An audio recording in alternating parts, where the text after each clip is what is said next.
나에만 만져주소서. 제가 엘리야 그 설교할 때 제가 참 가슴이 뭉클할 정도로 그 느낌이 왔거든요.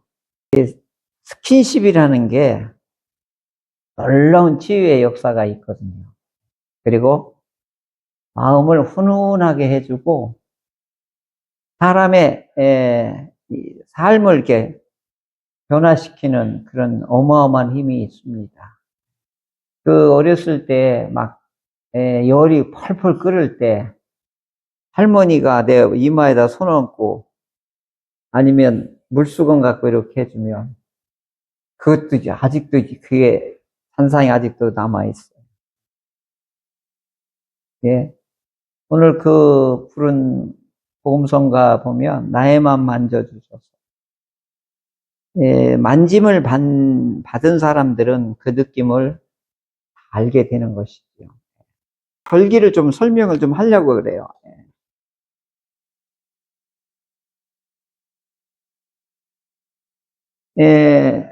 구약 시대 때는 이걸 절기라고 했어요. 근데 이제 오늘 신약 시대 때는 이걸 교회력이라고 그래요.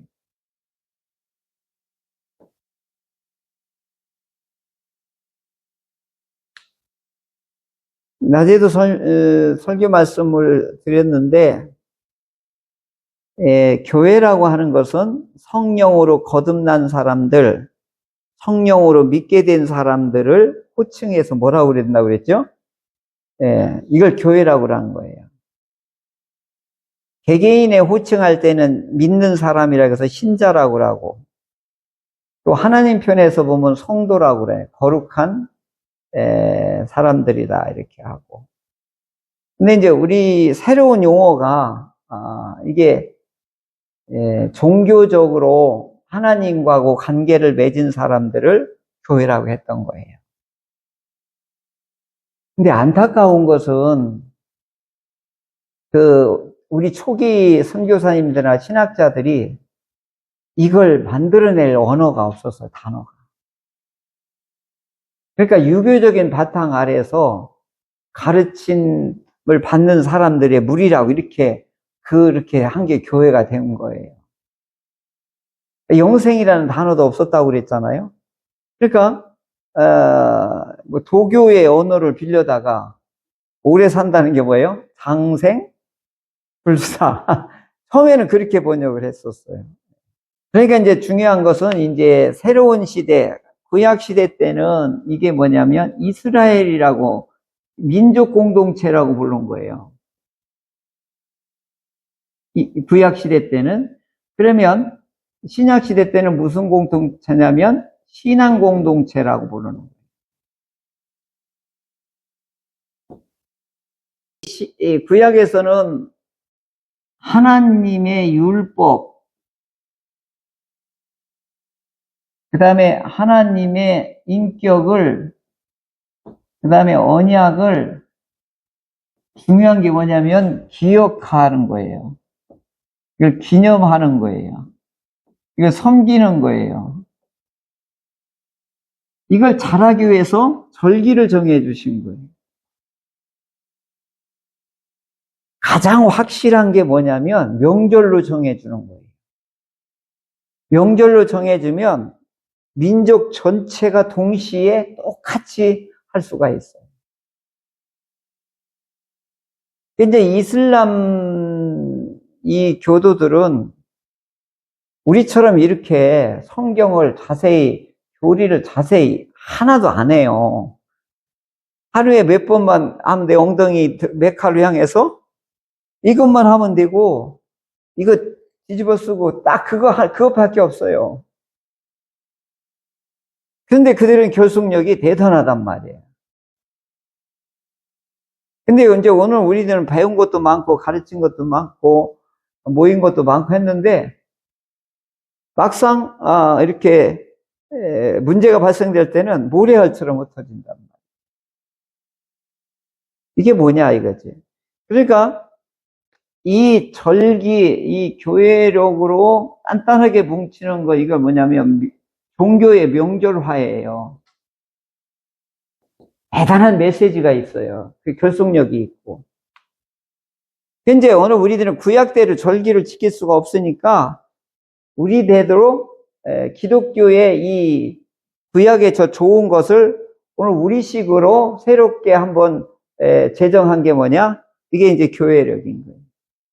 그럼 기준이 뭐냐? 여기는 이스라엘은 되게 6월절부터 시작해요.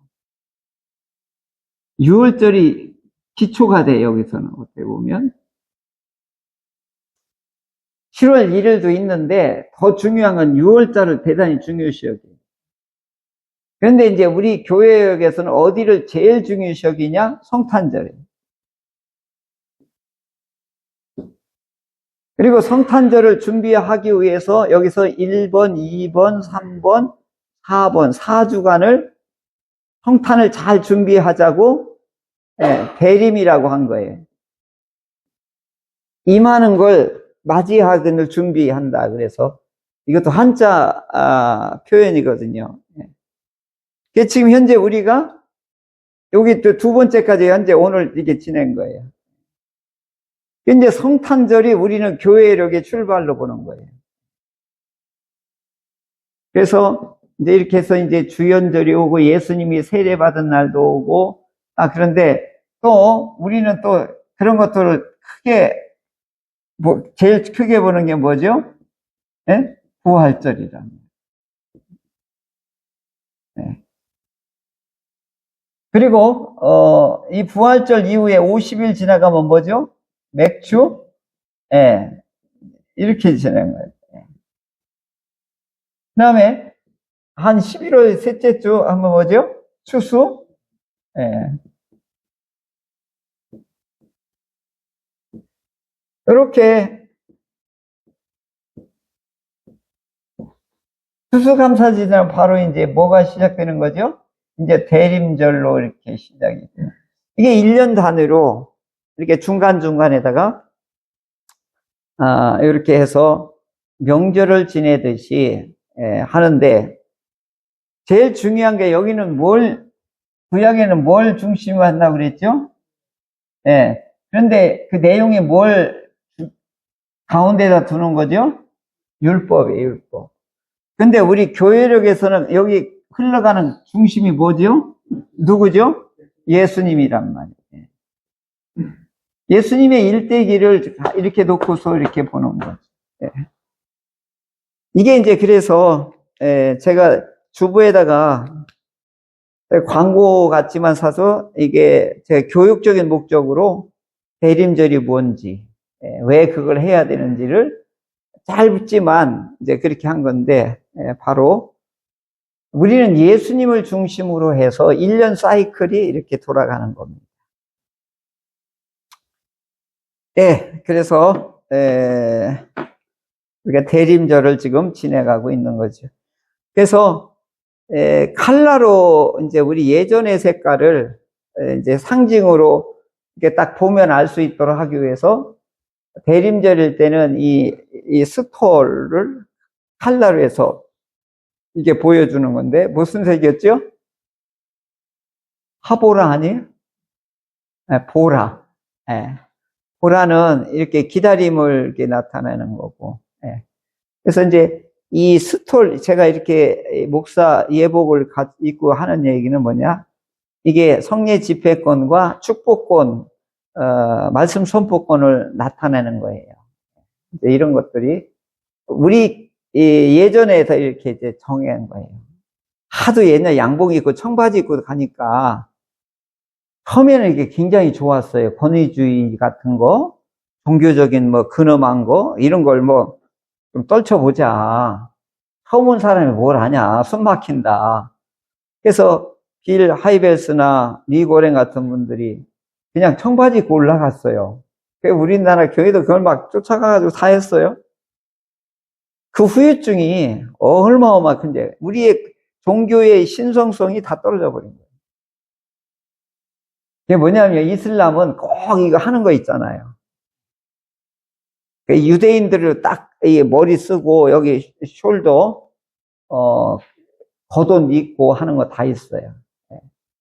근데 이스라엘도 상징이 굉장히 많아요. 집에 들어갈 때 메주자 있죠. 여기 개인에 보면 여기 테필린이 있죠. 그 다음에 이 개인 보자기 이거 쓰는 거 있잖아요. 이 개인 성전이에요. 하나님이 나를 보호한다고 그래서 꼭 이렇게 쓰고 다니는 거예요. 이게 겉옷이에요, 겉옷. 그리고 항상 하나님의 말씀, 이스라엘아 들으라. 그걸 이제 그 문 앞에다가 볼펜 뜯고 만년필처럼 그 말씀을 써놓고 나갈 때 만지고 들어올 때 만지고 앉았을 때든지 일어설 때든지 항식을 강론하라. 그렇게 이제 잊지 않도록 하기 위해서 이제 유대인들은 이렇게 지키는 건데, 우리 이제 기독교는 그냥 상징을 다 하니까 뭐 없애버리니까 뭐 십자가 목걸이 해가지고 달고 다니고 집에 십자가 이렇게 해놓고 그게 고작이란 말이야. 상징으로 주는 메시지도 어마어마하게 크거든요. 이게 하나님께 이거 기념하고 기억하고 이 교회력을 지켜나가는 것, 절기를 지켜나가는 것들은 어떻게 해요? 하나님의 은혜나 하나님의 이 살아계심, 일하심에 대해서 내가 거기에 동참하는 거거든요. 어떻게 동참해요? 정성을 다해 동참하는 거예요. 그래서 절기 때나 이 교회력 때는요, 우리가 어떻게 해요? 헌신을 하는 거예요, 헌신을. 이게 이제 교회력을 세우는 목적이고, 오늘 우리들의 신앙을 잘 할 수 있도록 이게 세워놓는 일련의 단위로 이렇게 돌아가는 건데, 구약보다는 우리가 훨씬 단순하게 됐죠. 구약의 반밖에 안 되는 것 같습니다. 이제 본문으로 이제 들어가 보도록 하겠습니다. 129편은 감사와 간구의 복합으로 이루어졌어요. 우리나라의 정체성은 어디에 두느냐면, 우리나라의 정체성은 어디다 두죠? 과거에 둬요. 대한민국의 정체성은, 제가 좀 어려운 말을 써서 죄송한데, 대한민국은 정체성은 어디에 두냐면 과거에 둬요. 이게 무슨 뜻이냐면, 우리는 뭐죠? 무슨 민족? 백의민족, 그 다음에 단일민족, 또 뭐죠? 5천년? 반만년, 반만년, 이제 배달, 이거까지 들어가야죠. 박달, 배달. 이게 이제 백의민족, 단일민족, 반만년의 배달민족, 전부 보면요, 이게 기준이 어디에 있어요? 과거에 있습니다. 우리는 늘 나의 정체성을 과거에 두는 거예요. 이스라엘은 전부 어디다 두냐면 미래에다 둬요. 미래에다 둔다는 얘기는 뭐냐면 종말론에 둔다 이거예요. 이게 다시 말하면 앞으로 하나님이 우리에게 해줄 희망에다가 항시 정체성을 둬요. 그 희망이 뭐냐면 기업이에요, 기업. 이스라엘은 나의 기업이다. 이게 무슨 얘기냐면 장차 이렇게 할 거다. 앞으로 이렇게 할 것이다. 하나님이 언약, 약속에다가 이 이스라엘은 항시 자기의 정체성을, 나라 민족의 정체성을 어디에 두는 거예요? 미래에다 두는 거예요. 근데 우리는 어디다 둬요? 엄청난 차이가 나는 거예요, 이게. 그러니까 이제 이스라엘은 이게 자꾸 이게 구약에 여기에 과거에 하나님이 하셨던 일을 정체성을 거기에 자꾸 이렇게 절기 같은 건 과거에 정체성을 두고서 미래를 향하는 거예요. 하나님께서 그걸 바탕으로 해서 앞으로 우리에게 기업으로 만들어 주실 것이다. 이걸 이들은 기대하고 있는 것이죠. 그래서 오늘 시편도 1편 보면 뭐죠? 이스라엘을 어떻게 이제 1인칭으로 보는 거예요. 이제 말하라 이게요. 이스라엘 말하라. 내가 어릴 때부터 여러 번 나를 괴롭혔도다. 그들이 누구냐면 대적자들이에요. 외적들이에요. 5대 제국들이라고요. 그들이 어릴 때부터 이스라엘이 태동기부터 초기 때부터 어마어마하게 괴롭힌 거예요. 이집트, 아시리아, 바벨론, 바사, 헬라, 로마. 이들이 줄기차게 이스라엘을 괴롭혔습니다. 그런데 이 거대한 제국에 비하면 이스라엘은 우리로 말하면 코딱지만 밖에 안 해요. 그러면 훅만 불어도 이미 지구상에서 영원히 사라져야 되는데 이 코딱지만한 건 아직도 살아있는데 거대 제국, 5대 제국, 6대 제국은 지금 지구상에서 그 정치 제국은 다 사라져 버렸단 말이에요. 지금 이걸 회상하는 거예요. 그렇게 괴롭히던 자들은 우리를 얼마나 어릴 때부터 심하게 했는지 모른다. 그래서 2절에도 묻죠. 어릴 때부터 여러 번 나를 또 차라리 이게 괴롭혔다 이거예요. 막 속박하고 누르고 착지하고 억압하고 아주 무서운 고통을 우리에게 가했다 이거예요. 그런데 심지어는 3절은 뭐죠? 밭 가는 자들이 내 등을 갈아 그 고랑을 길게 지었도다. 이게 이제 우리 젊은이들은 쟁기질을 못 봤을 거라고요. 저는 쟁기질 해보기도까지 해봤단 말이에요. 이게 소가 끌고 갈 때 이거 꽉 눌러줘. 이거 되게 힘들어요. 그럼 아주 신기하게도 막 촥촥 고랑이 이렇게 넘어가는 거 보면 안 돼. 근데 이 어릴 때부터 나를 괴롭힌 이 강대국들이 대적자들이 어떻게 했냐면 내 등을 쟁기질 했다는 거예요. 표현이 아주 이게 문학적인 것 같아요. 내 등에다가 쟁기질 했다. 고랑을 팠다는 거예요. 이 표현이 얼마나 리얼한지 몰라요. 깊고 혹독하게 우리를 괴롭혔다 이거예요. 그래서 이걸 어떻게 설명하면 좋을까 했더니 대상포진. 등에 대상포진 생긴 거라고 생각하면 돼요. 대상포진이요. 이게 등에다가 쟁기질하는 거하고 똑같으나 통증이 오거든요. 그렇게 이 대적자들이 우리를 괴롭혔습니다. 그런데 여호와께서 그들을 어떻게 해요? 악인의 줄을 끊어버렸대요. 우리를 괴롭혔던 그들의 세력을 끊어버렸다.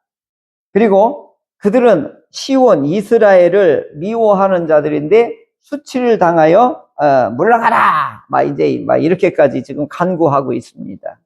그리고 6절, 7절을 보면 뭐죠? 지붕 위에 풀과 같다.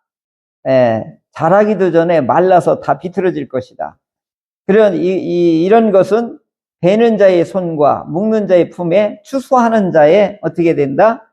이 베는 자는 뭐냐? 이 보리를 이렇게 해서 이스라엘 사람들은 추수를 어떻게 하냐면 모강댕이만 잡고 이거 낫 같은 거 있어요. 이걸 치는 거예요, 이렇게.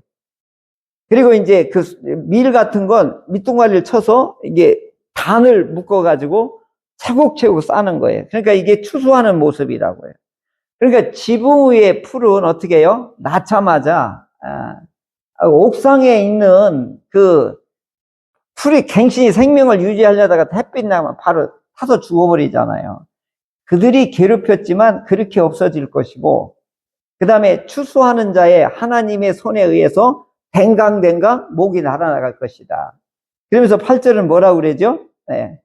한번 같이 읽어볼까요? 8절이 이게 결론인데, 지나가는 자들도 여호와의 복이 너희에게 있을지어다 하거나 여호가 그의 이름으로 너희에게 축복한다 하지 아니하느니라. 번역이 좀 복잡해요. 지나가던 자들도 욕하고 그냥 일상적인 축복의 말도 너희에게 하지 않는다. 이 뜻을 이렇게 표현한 거예요. 그러니까 여호와의 복이 너에게 있을지어다. 여호와께서 네게 복 주시기를 원하신다. 이게 대제사장의 축도인데 이게 이제 이스라엘 사람들은 이게 안녕하세요 하고 똑같은 말을 여호와께서 당신에게 복이 있기를, 이게 이제 지나가는 말, 모든 인사말이 이거라고요. 그런데 이스라엘을 괴롭혔던 자들에게는 이런 인사말도 없다 이거예요. 저주받은 자들이다. 이제 이것을 지금 하고 있는데, 지금 이 성전에 올라가는 이스라엘 사람들은 바벨론 포로에서 지금 이제 해방을 받아서 하나님께로 나오면서 이 바벨론을 뭐라고 하는 거예요? 욕을 하는 거예요, 지금. 너희들 하나님의 뭘 받았다? 너희들 깨소금이다, 이거예요. 심판받았다, 이거예요. 우리는 그렇게 너희들한테 등에 쟁기질을 당했지만 혹독한 압제와 탄압과 그런 어마어마한 고통을 받았지만은 하나님은 우리를 이렇게 살리시고 너희들은 하나님께서 옥상 위에 풀처럼 다 사라지게 만들 거고 지나가는 사람이 인사말도 너희가 없을 것이다. 긍휼과 자비, 축사, 축복, 그 다음에 축하말 한 푼도 없을 것이다. 이렇게 지금 이 시편 기자는 당당하게 말하고 있습니다. 근데 오늘 우리 이 과거의 아픔을 가지고 하나님 앞에 자기를 건져내신 것에 감사하고 자기를 괴롭힌 자들에게 하나님이 보복해 준 것에 대해서는 기업으로 지금 기대하고 있는 것입니다. 그러니까 오늘 우리 그리스도인들은 오늘 우리 신앙생활 하는데 우리 장애물, 등에 쟁기질하는 일들이 한두 번이 아니에요.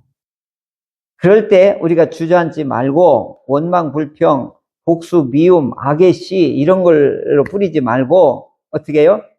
미래적으로, 종말적으로, 희망적으로 하나님이 우리를 기업으로 삼으시지 하나님이 보복하시지 이런 믿음이 있을 때에 이걸 견뎌내갈 수가 있습니다. 그러니까 건강의 장애물이든 우리 경제적인 장애물이든 오늘 우리들의 가정의 여러 가지 복잡한 문제들이든 간에 이것이 우리의 삶에 등에 쟁기질 같은 고통이 있다 할지라도 하나님께서 어떻게 해요? 우리를 등에 쟁기질 하던 놈들을 어떻게 해요?